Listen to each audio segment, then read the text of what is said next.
हमारे वैदिक सनातन धर्म में 8 प्रकार के विवाह है, ठीक है, जिसमें हम सब ब्रह्म विवाह करते हैं। ये जो सारी प्रक्रियाएं हैं ये ब्रह्म विवाह है।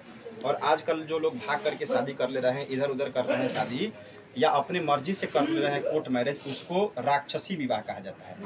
हाँ, राक्षसी विवाह उसको शास्त्रों में कहते हैं, ठीक है, आसुरी विवाह जिसको कहते हैं। और ये आपका ब्राह्म विवाह होने जा रहा है, ठीक है। तो इस अंतर्गत 7 वचन जो होती है वो कन्या लेती है आपसे, यानी कि अपने पूरे परिवार को, अपने पूरे समाज को छोड़कर जा रही है, अपने घर परिवार को, जहाँ बचपन से पल बढ़ के बड़ी हुई वो छोड़ करके आपके घर साथ जा रही है। तो पहला अधिकार कन्या का है कि आपसे वचन ले रही है, ठीक है। पहले वचन में कन्या कहती है तीर्थाव्रतोद्यापन यज्ञदानम मया सह त्वं यदि कर्म कुर्या वामांगमायामि तदा त्वदीयं जगादवाक्यं प्रथमं कुमारीं। देखिए, इसके पहले आप कहीं जाते थे फ्रेंड सर्किल में, किसी के साथ, मित्रों के साथ जाते थे घूमने फिरने। इसके पहले आप बैचलर थे, ठीक है। अब आप बैचलर नहीं है, अब बैचलर का टाइटल आपके ऊपर से हट जाएगा, ठीक है। अब आप मैरिड लाइफ में आ गए हैं।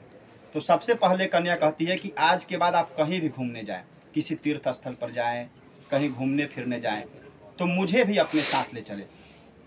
हमेशा हर ट्रिप पर नहीं तो कम से कम साल में एक बार ऐसा जरूर ट्रिप बनाएं जिसमें आप हमें अपने साथ लेकर के कहीं तीर्थ स्थल पर, कहीं धार्मिक स्थल पर, यानी कहीं घुमाने फिराने ले जाएं, ठीक है। और इसी में है यज्ञ दानम मया सहत्वम, यानी कि पूजन पाठ, यज्ञ दान इत्यादि कुछ भी करें आप, तो उसमें आप मुझे अपने साथ रखिए।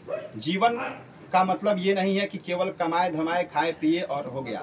दान पुण्य करना, पूजन पाठ करना, ये भी हमारे जीवन का अभिन्न अंग है, क्योंकि इससे हमारे अंदर संस्कार की वृद्धि होती है। तो कन्या यहाँ कह रही है कि इसके बाद दान पुण्य यज्ञ पूजन इत्यादि भी करेंगे तो आप मुझे अपने साथ लेकर करना। अगर स्वीकार करते हैं तो मैं आपके वामांग, यानी कि अभी कहाँ बैठी हुई है, आपके दाहिने साइड में बैठी है, तो अगर ये बात आप मानेंगे तो आपके मैं वाम भाग में, यानी कि लेफ्ट साइड में आने के लिए तैयार हो जाऊंगी।